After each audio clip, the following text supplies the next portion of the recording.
Installed. Very clean, easy install, as you can tell. I just didn't tighten down the back bolt yet, but I went ahead and tightened this. 2 springs, top and bottom as well. Mounts to the back of the brake master solenoid there. And then of course right here to the header.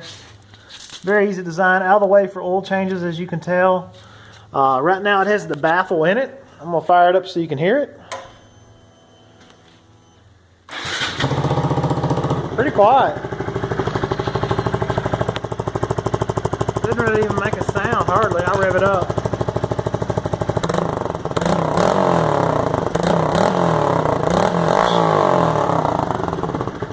That was 8,000 RPM, and I'll do a video without the baffle. Took the baffle out, as you can see. It's pretty easy to take out.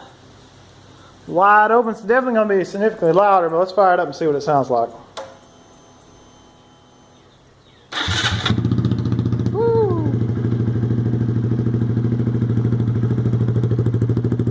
Got a good sound.